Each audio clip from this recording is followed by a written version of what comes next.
Salut, c'est Cyrus. Aujourd'hui, on révise ensemble la GGSP.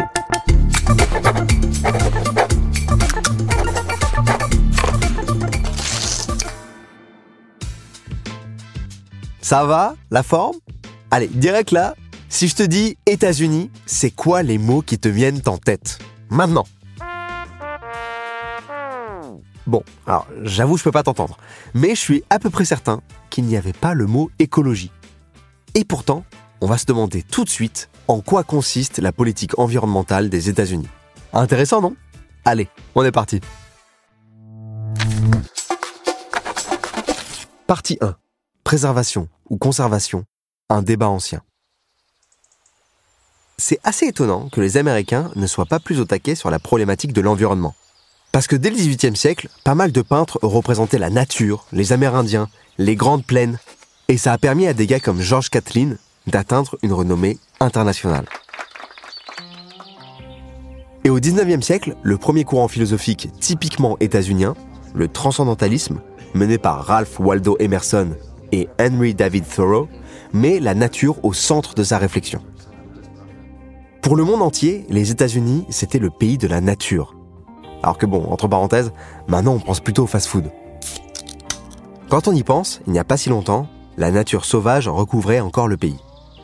Un terme est même né pour désigner ça, la wilderness. Ce mot qui a été popularisé par John Muir désigne le sentiment presque spirituel qu'on ressent face aux paysages grandioses des États-Unis. La wilderness, c'est typiquement ce qu'on peut retrouver dans les westerns, où les héros se promènent dans des grandes étendues sauvages. Bref, la nature se trouve au cœur de la culture américaine. Mais surtout, pour John Muir et ses partisans, il faut la préserver, y compris contre l'homme, parce qu'elle a une valeur morale et esthétique. D'ailleurs, les écrits de John Muir sont à l'origine de la création du parc de Yosemite, dans les montagnes de la Sierra Nevada, en Californie. À la même époque, mais sur un aspect plus politique, Gifford Pinchot est un des gars qui a le plus pesé aux États-Unis. Très vite, il apprenait le conservationnisme. Donc en gros, protéger la nature, mais pas pour elle, pour l'intérêt qu'elle a pour nous, les hommes.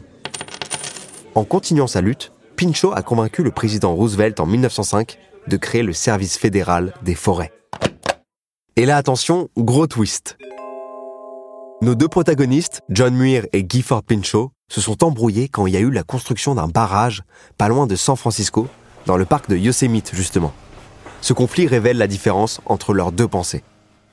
En gros, pour Muir, la vallée où le barrage devait être construit était trop belle pour la ruiner. Mais pour Pinchot, le projet était trop important pour y renoncer. Faut dire que les habitants de la ville n'avaient pas assez d'eau. Donc ouais, un barrage pouvait être utile. Et maintenant, on va voir que ce fight entre préservationnisme et conservationnisme ne se limite pas juste à cette bataille. Partie 2. Des acteurs aux logiques multiples. Pour bien comprendre cette partie, je pense que c'est important que je te rappelle qu'aux États-Unis, tu as une sorte d'organisation à deux étages. Il y a les décisions qui sont prises à l'échelle du pays et celles prises au niveau de chaque État. Comme si chez nous, il y avait aussi un gouvernement régional qui décidait de lois locales. Le Congrès, en 1872, a créé Yellowstone, le premier parc national de l'histoire. Et il y a eu plusieurs présidents qui ont fait bouger les choses au niveau de l'environnement.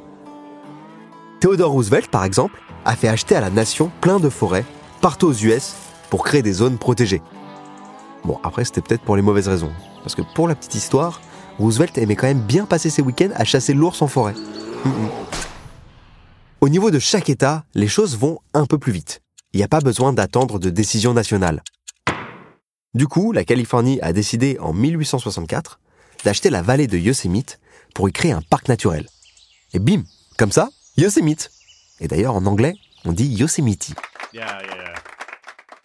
Et forcément, les États peuvent aussi modifier un peu la politique nationale.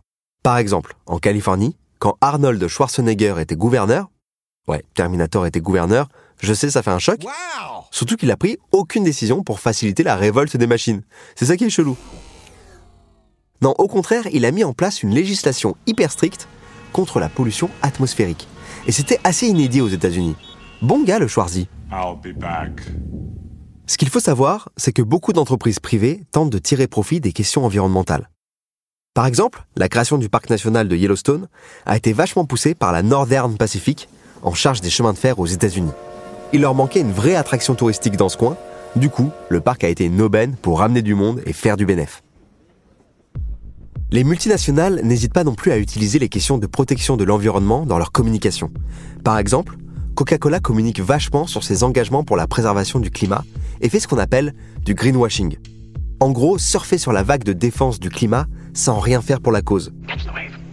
Au contraire, depuis les années 80, Coca-Cola a délaissé les bouteilles en verre qu'ils utilisaient avant au profit des bouteilles en plastique parce que ça coûte moins cher.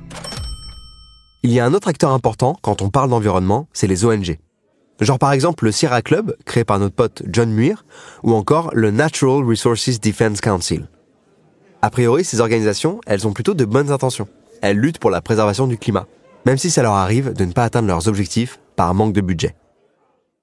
Et parfois, ces ONG sont même au centre de scandales. The Nature Conservancy, par exemple, a carrément autorisé des compagnies pétrolières à forer dans des zones protégées parce que certains dirigeants de ces boîtes étaient membres du conseil d'administration. Bonjour les conflits d'intérêts. Comme on a pu le voir, le nombre de structures impliquées dans les questions environnementales sont hyper nombreuses. Et c'est un peu le bazar. On remarque aussi que plus on avance, moins le conservationnisme arrive à tenir le coup. En fait, on est rentré dans une ère de prédation. Partie 3. Une politique environnementale soumise à des logiques de prédation. La politique américaine a vachement bougé pendant le XXe siècle. Elle est de plus en plus protectrice. Dès 1960, des lois sont votées pour maintenir la qualité de l'air à un niveau acceptable. Et pour ça, on peut remercier John Fitzgerald Kennedy et Lyndon Johnson. D'autres lois, genre pour la préservation des espèces animales ou la protection des espaces naturels, sont aussi passées. Et en 1972, la loi importante, c'est la loi littorale, qui permet la protection des littoraux et des zones humides. Puis, en 1989, il y a eu la catastrophe de l'Exxon Valdez, un bateau qui s'est échoué et a provoqué une marée noire immense en Alaska. Suite à ça, une autre loi a été mise en place en 1994. C'est l'Oil Pollution Act, qui est hyper sévère contre les responsables de ces incidents. Sauf que même s'ils n'arrêtent pas de faire passer plein de lois pour protéger la nature, les États-Unis la détruisent aussi de plus en plus. Les Américains ont le mode de vie le plus polluant au monde et l'augmentation de leur population n'arrange rien. En plus, tous les espaces qui ne sont pas protégés sont soumis à l'exploitation. Surtout les zones à pétrole et gaz de schiste qui sont allègrement exploitées, ce qui forcément a des conséquences graves sur les sols.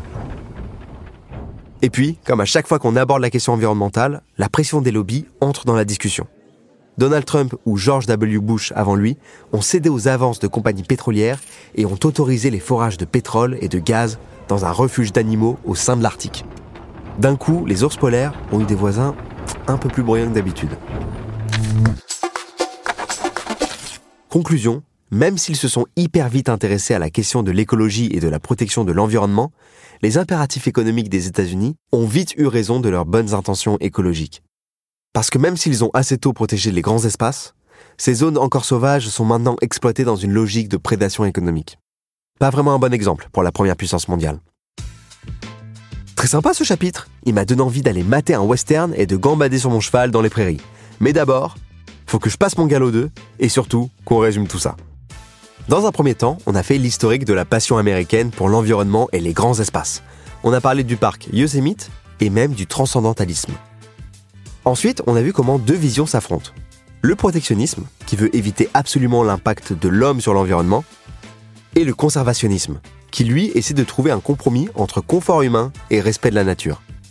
Et en dernière partie, je t'ai expliqué que tout ça, maintenant, ça s'était un peu fait dégommer. Avec un peu d'argent, zone protégée ou pas, les lobbies s'offrent quasi tout ce qu'ils veulent. Alright, you got it? Ok, alors je vais arrêter de me la jouer à parler en anglais. Va profiter de la wilderness française ou file sur le World Wide Web retrouver tout ce qu'il te vaut pour réviser et réussir ton bac sur anabac.com. On se retrouve très vite. Bye! See you later, alligator! Si tu as aimé ce podcast, n'oublie pas de t'abonner pour ne rater aucun épisode.